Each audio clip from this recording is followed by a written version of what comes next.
Basically educated myself. And then I'd always been buying and selling stuff. My dad had a little coin shop, and I wanted a pawn shop. Le monde de Rick Harrison s'est effondré et les erreurs de son fils ont tout détruit. L'empire autrefois glorieux du prêteur sur gage est submergé par des poursuites judiciaires, des trahisons et des scandales qui semblent ne jamais s'arrêter.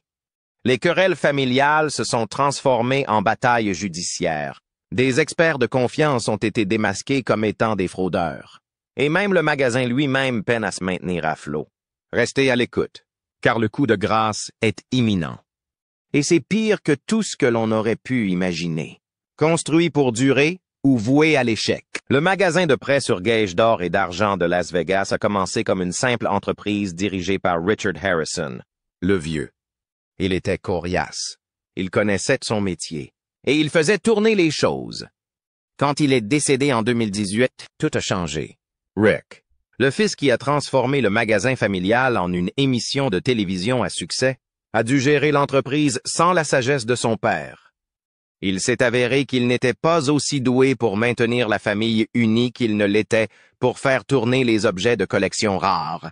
Et juste au moment où l'on pensait que la boutique pouvait résister à n'importe quelle tempête, une trahison interne a menacé de tout détruire. La popularité de Pawn Stars a explosé lors de sa diffusion sur History Channel en 2009. Le concept était génial. Les clients apportaient des objets cool, bizarres et parfois inestimables. Et les Harrison décidaient s'ils valaient la peine d'être achetés. Heureusement, aucun des Playboys ne valait le moindre centime.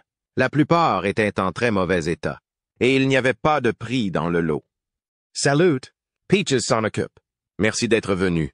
Merci. Les fans adorent le mélange d'histoire des affaires et de divertissement. Sans oublier les plaisanteries incessantes entre membres de la famille et Chumlee, l'employé loufoque du magasin, qui est devenu l'un des préférés des fans. Mais dans les coulisses, les choses n'étaient pas si légères.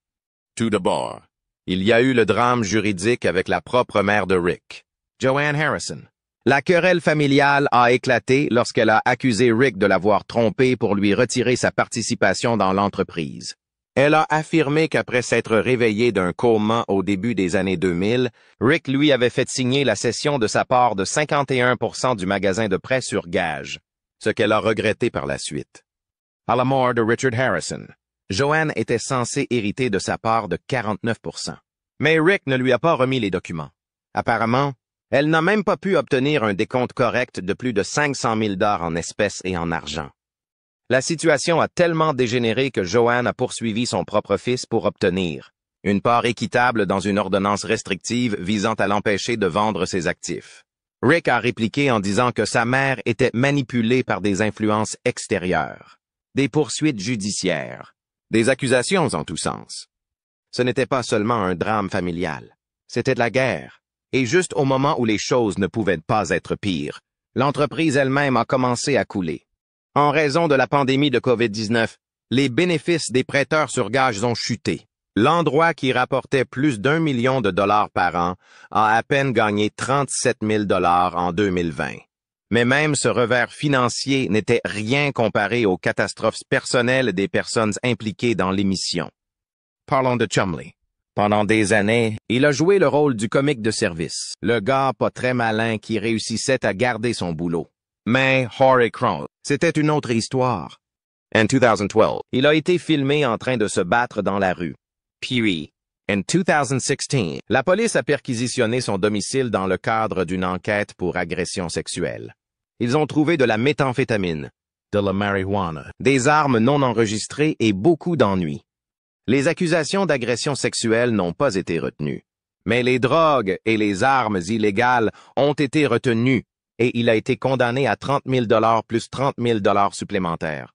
Chumlee a dû accepter un accord de plaidoyer pour éviter la prison. Après cela, il a fait profil bas, mais sa réputation a été ternie à jamais. Corey Big Hoss Harrison, le fils de Rick, a également eu son lot de comportements sauvages. Lors d'un voyage en moto, il a eu des ennuis dans un bar, urinait en public et jeté un tabouret, ce qui lui a valu une sortie rapide. Comme si cela ne suffisait pas, Il a ensuite été poursuivi en justice pour un véhicule de loisirs loué qu'il aurait détruit et refusé de payer.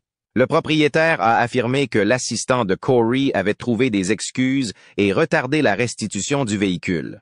Au moment où il a été renvoyé, il était saccagé à l'intérieur et à l'extérieur, jonché de bouteilles et d'autres déchets. Le propriétaire a estimé les dommages à 30 000 $. Corey, bien sûr, a nié toute responsabilité. Les scandales ne se sont pas arrêtés à la distribution principale. L'émission s'appuyait sur des soi-disant experts pour évaluer des objets rares. Mais même eux ont eu leur part de controverse. L'un des experts en jouait, Johnny Jimenez Jr., a été arrêté pour violence domestique. Un authentificateur d'autographes, John Resnikoff, s'est fait prendre en train d'identifier une signature de manière erronée, prouvant que même les soi-disant experts n'étaient pas infaillibles. Mais le plus gros coup est venu de Drew Max, un expert en souvenirs sportifs qui a été démasqué pour avoir authentifié de faux articles. Il a utilisé sa notoriété télévisuelle pour gagner la confiance des gens. Et puis il a escroqué des acheteurs en leur faisant acheter des objets de collection sportifs sans valeur. Les fans ont commencé à se demander si l'émission entière n'était pas une arnaque. Et puis il y a eu Olivia Black. Elle a rejoint l'émission Pawn Stars en 2012, devenant rapidement l'une des préférées des fans. Mais elle a ensuite disparu. Pourquoi? Des photos d'elle nue datant de son passé ont fait surface en ligne, et les producteurs de l'émission l'ont renvoyée sans hésitation. Les fans étaient furieux. Elle n'a pas été renvoyée de la boutique de prêt sur gage elle-même, mais de l'émission. Elle a ensuite poursuivi une carrière de mannequin et de divertissement pour adultes, prouvant qu'elle n'allait pas laisser l'émission la définir. Les choses ont empiré lorsque le prêteur sur gage a été accusé d'avoir fondu une collection de pièces antiques volées.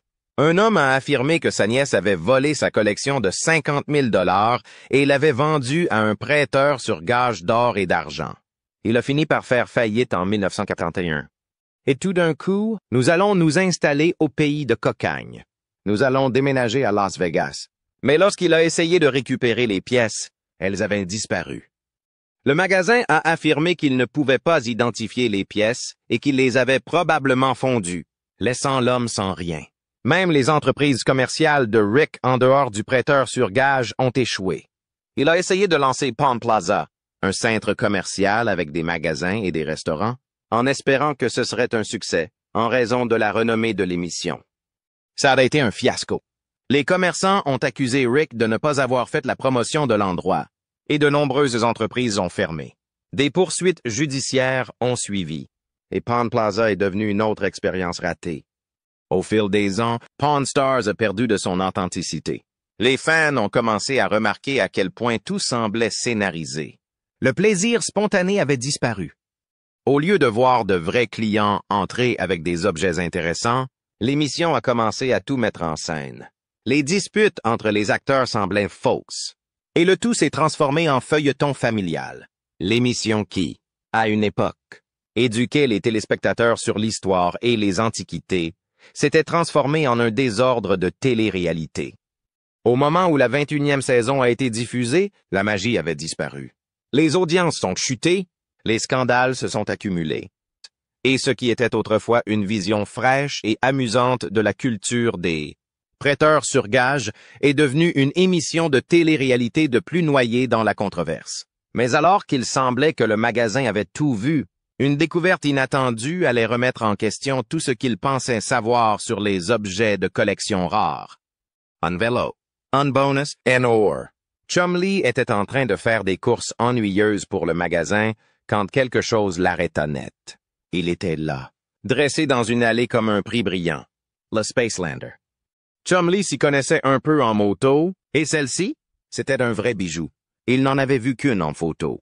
Peut-être une fois dans un musée, mais jamais de près. Elle était trop belle pour qu'il la laisse passer. Alors il s'est garé pour l'examiner. Le propriétaire était un passionné de motos old school. Ce n'était pas n'importe qui avec une moto poussiéreuse dans son garage. C'était sa fierté et sa joie. Il en était propriétaire depuis le début des années 1960. Lorsqu'il l'avait reçu pour Noël, et disons qu'il n'était pas vraiment pressé de s'en séparer. Ce n'était pas surprenant. étant donné qu'il ne restait pratiquement plus de ces motos dans le monde. Conçus par un ancien ingénieur automobile de la marque Tucker, seuls 80 environ ont été fabriqués. La plupart ont fini dans des sous-sols ou ont été mises à la ferraille lorsqu'aucune grande entreprise de motos n'a voulu les produire en série. Cela rendait celles-ci incroyablement rares. Chumlee devait faire preuve de prudence, mais il savait aussi que c'était une occasion unique. Le type a proposé un montant énorme, $20,000. Il n'était pas prêt à lâcher autant d'argent sans se battre. Il a commencé par miser peu, $7,400, mais le vendeur n'était pas d'accord. Après quelques allers-retours classiques, ils se sont mis d'accord sur $8,700. Pas donné, mais quand même une bonne affaire pour quelque chose d'aussi rare. Chumlee conclut l'affaire, serrant la main de Rick et réalisant l'un de ses meilleurs achats à ce jour. Maintenant, bien sûr, le vrai test était de retour au magasin. Il venait de dépenser une somme importante pour un vélo, et il n'avait aucune idée de la réaction de Rick. Comme prévu, Rick ne se réjouit pas vraiment en apprenant combien Chumlee avait dépensé. Mais une fois qu'il vit le vélo, ce fut une autre histoire. Ce n'était pas n'importe quel vieux vélo abîmé. Ainsi, ceux qui étaient dans les magasins de vélos, s'ils ne pouvaient pas les vendre, les mettaient à la casse. Il n'en existe qu'une poignée connue comme collectionneurs privés. Les autres sont dans des musées. C'était un module d'atterrissage spatial impeccable, intact depuis des décennies, avec toutes les pièces et la peinture d'origine. Le rêve d'un vrai collectionneur. Rick, étant Rick, avait besoin des chiffres. Quelle était la valeur? Quel était le marché? Chumlee connaissait son affaire. Ces motos se vendaient entre 12 000 et 20 000 $, parfois plus si le bon acheteur se présentait. L'état de celle-ci était à peu près aussi bon que possible. Rick dut admettre que c'était une bonne affaire. C'est alors que les choses prirent une tournure inattendue. Au lieu de se faire engueuler, Chumlee eut une surprise, sa toute première prime. Un bon de 1 000 $ directement de la part de Rick. Il s'agissait de billets de 1 000 $ pour ceux qui savent compter. Le patron de la boutique avait remarqué les efforts de Chumlee ces derniers temps, et cette affaire était la cerise sur le gâteau. Un tel geste méritait d'être reconnu. Et pour une fois, il n'était pas seulement celui qui faisait des erreurs, il était celui qui rapportait de l'argent à la boutique. Que fit Chumlee de cet argent supplémentaire? Tous ceux qui le connaissaient savaient qu'il n'allait pas le placer dans des investissements ennuyeux, des actions, des économies sans intérêt. Qui en a besoin? Il n'avait qu'un seul projet, des dents en or, une dentier en or sur mesure. Pourquoi pas? Dès qu'il eut cet argent entre les mains, il se vit déjà arborer ce sourire éclatant. Rick, qui essayait de le ramener à la raison, lui suggéra quelque chose d'un peu plus pratique. Peut-être des actions Apple, des actions Google, un investissement à long terme. Chumlee n'en avait que faire. Pour lui, les dents en or étaient le meilleur investissement qui soit. Et sur ça, il se dirigea droit vers le bijoutier, des visions d'or brillants et de diamants dansant dans sa tête. Ce Spacelander était plus qu'un simple vélo. C'était une pièce rare de l'histoire, dans le genre d'affaires qui ne se présente pas souvent. Le fait que cela ait permis à Chumlee d'obtenir sa première prime n'a fait que rendre l'ensemble encore plus agréable. Le magasin avait vu son lot d'achats de fous, mais celui-ci, c'était un cas unique. Ce vélo n'était pas juste un objet de collection qui prenait la poussière. Il avait une histoire, un héritage et un propriétaire qui l'avait chéri pendant des décennies. Il avait été construit à la fin des années 1950 par un ingénieur qui avait de grands espoirs de changer l'apparence des vélos. Le type qui a conçu ce truc était un ingénieur et une automobile Tucker. Il a conçu ce truc. Elle a fabriqué environ 80, les a mis dans des magasins de vélos à travers les États-Unis et l'Europe, en espérant que les gens en commanderaient en masse comme ils le faisaient pour Schwinn. Il n'en a fabriqué qu'une poignée, en espérant qu'il ferait fureur. Mais lorsque les grandes marques ont ignoré son design futuriste, la plupart d'entre eux ont disparu, soit mis au rebut, soit cachés dans des sous-sols et des entrepôts. Le cadre était en fibre de verre, ce qui était inédit à l'époque. Il avait une forme moderne et élégante qui semblait tout droit sorti d'un film de science-fiction. Le design original comprenait même des lumières alimentées par des piles intégrées au cadre, ce qui était révolutionnaire pour l'époque. Chaque partie du vélo criait l'innovation. des garde-boue incurvés aux garde-chaînes uniques. Il était en avance sur son temps. Et c'est probablement pour cela qu'elle n'a jamais décollé. Les gens n'étaient tout simplement pas prêts pour elle. Le propriétaire avait conservé ce vélo en parfait état pendant plus de 50 ans. Il n'avait jamais été repeint, jamais été modifié, jamais été laissé à l'extérieur pour rouiller.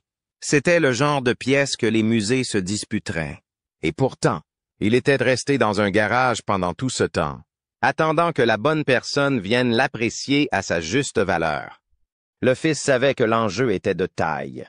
Il risquait près de 9 000 $ sur quelque chose qui pourrait prendre du temps à se vendre. Mais il savait aussi que pour le bon collectionneur, c'était une occasion unique. Les gens payaient cher les vélos anciens, surtout ceux dont la production était aussi limitée. Il n'en restait que quelques-uns dans le monde. Et chacun de ceux qui apparaissaient sur le marché disparaissait rapidement. Rick n'était pas du genre à jeter son argent par les fenêtres sans réfléchir. S'il était prêt à récompenser Chumlee par une prime, c'est qu'il croyait vraiment en l'affaire. Il avait vu beaucoup d'achats douteux au fil des ans. Mais celui-ci était différent. C'était quelque chose de spécial, de rare, qui pouvait rapporter gros. Certains achats font l'histoire, d'autres font la une des journaux. Et puis, il y a ceux qui font douter tout le monde de votre jugement. Quand l'hydraulique prend le pas sur le bon sens. Quand il s'agit de décisions regrettables, Chumlee ne déçoit jamais. Cette fois-ci, il s'agit d'une ancienne Buick Regal qu'il a fallu, pour une raison incompréhensible, faire entrer dans le magasin comme si elle avait été téléportée directement des années 1980. Elle arborait une peinture flashy qui criait crise de la quarantaine dans des couleurs fluo vives. Le vendeur est entré avec l'intention de se débarrasser de cette relique, invoquant une collection croissante de véhicules comme raison de s'en séparer. Il espérait empocher au moins 2500 $, bien qu'il était mentalement prêt à se contenter de 2000. La vérité, cependant, était évidente pour quiconque comprenait les voitures. Jeter de l'argent extravagant dans un véhicule d'époque ne gonfle pas miraculeusement sa valeur. La vérité, c'est que cette chose était un tas de ferraille rutilant avec des roues hors de prix. Le propriétaire a fait un argumentaire de vente convaincant, la présentant comme le summum du luxe américain. Il s'est vanté d'avoir vidé l'intérieur, remplacé les sièges, le volant et le système audio. L'extérieur avait été décoré avec des motifs lowrider traditionnels et il avait installé de nouvelles jantes. Le moteur V6 d'origine avait été arraché et remplacé par un V8. C'était, selon ses propres termes, un chef-d'œuvre de personnalisation. Cependant, quiconque ayant un grain de bon sens savait que ce n'était pas parce que de l'argent avait été dépensé pour des modifications que la voiture était désormais une mine d'or. La valeur de revente d'une Buick Regal de cette époque était toujours déprimante, peu importe les efforts déployés pour la relooker. Puis vint le moment que tout le monde redoutait. Le plus grand acheteur impulsif de l'atelier jeta un coup d'œil à la voiture et le mal était déjà fait. Il était fasciné. Au lieu de jouer la carte de la décontraction comme tout négociateur habile le ferait, il s'extasia immédiatement sur le véhicule. Le vendeur devait être ravi intérieurement. L'acheteur surexcité était déjà accro. Et le prix était sur le point de refléter le fait qu'il était temps de parler chiffres. Le vendeur avait investi au moins 10 000 $ dans ce véhicule. Mais au fond de lui, il savait qu'il ne récupérerait jamais cette somme. Il lança avec confiance son prix de 200 $ en espérant un miracle. Les gens adorent personnaliser leur voiture. Ils dépensent beaucoup d'argent pour des jantes chères et des peintures personnalisées. Mais cela n'augmente pas vraiment la valeur de la voiture. La contre-offre était loin d'être flatteuse. 1000 $. C'est alors que le marchandage a vraiment commencé. Le vendeur a insisté sur le fait que les pneus à eux seuls valaient 1000 $, ce qui ne faisait que souligner à quel point ses choix d'achat avaient été discutables. Les négociations incessantes étaient atroces. Le vendeur refusait de descendre en dessous de 2000 $. Et au lieu de renoncer, l'acheteur impulsif décida que c'était une affaire acceptable. Et c'est ainsi que la vente fut conclue. Le prêteur sur gage le plus dépensier de tous les temps venait d'acquérir un véhicule vieux de plusieurs décennies qu'il n'avait pas les moyens de posséder. Avec sa dernière acquisition en main, il ne perdit pas de temps à faire des projets. Il était sur le point de dépenser encore plus d'argent. Le prochain arrêt était chez Count's Customs, un magasin réputé pour transformer les vieux véhicules en quelque chose d'un peu plus tolérable. De retour au mont-de-piété. Le reste de l'équipe savait ce qui allait se passer. Leurs collègues n'avaient aucune maîtrise de soi lorsqu'il s'agissait de gaspiller de l'argent dans des achats peu pratiques. Quelques jours plus tard, il rentra dans le magasin en se pavanant, rayonnant d'excitation. Il était impatient de révéler ce qu'il considérait comme son dernier chef-d'œuvre. La réaction de ses collègues était prévisible. Pas une seule personne n'était impressionnée. Le propriétaire du magasin, un homme qui avait vu son lot de désastres financiers, ne pouvait pas croire que 2000 $ avaient été jetés sur une voiture qui méritait à peine une place dans une casse. Son expression faciale résumait à elle seule son opinion sur la question. Mais ce n'était que le début de la catastrophe financière. 3000 $ supplémentaires avaient maintenant été engloutis dans ce puits sans fond. L'investissement total s'élevait à 5000 $. Et quel était le résultat de ces dépenses excessives? Une voiture qui sautait maintenant. C'était la grande transformation. Un système hydraulique avait été installé et la voiture pouvait maintenant rebondir sur commande. C'était le comble de la prise de décision discutable. Le propriétaire de l'atelier secoua simplement la tête, acceptant que rien ne puisse être fait. Le membre le plus âgé de l'atelier, connu pour son honnêteté brutale, avait l'opinion la plus directe. Il déclara que c'était la chose la plus ridicule qu'il ait jamais vue. Mais le nouveau propriétaire du véhicule était insensible aux critiques. Il fit une démonstration enthousiaste du système hydraulique, faisant rebondir joyeusement la voiture de haut en bas, comme un enfant avec un nouveau jouet. Il a même eu l'audace de proposer aux plus anciens membres du magasin de faire un tour, ce qui a été immédiatement refusé avec un regard peu impressionné. Au final, 5000 $ avaient été engloutis dans un véhicule dont personne d'autre ne voulait. L'homme qui l'a vendu est reparti avec 2000 $ en poche, sans doute ravi que quelqu'un ait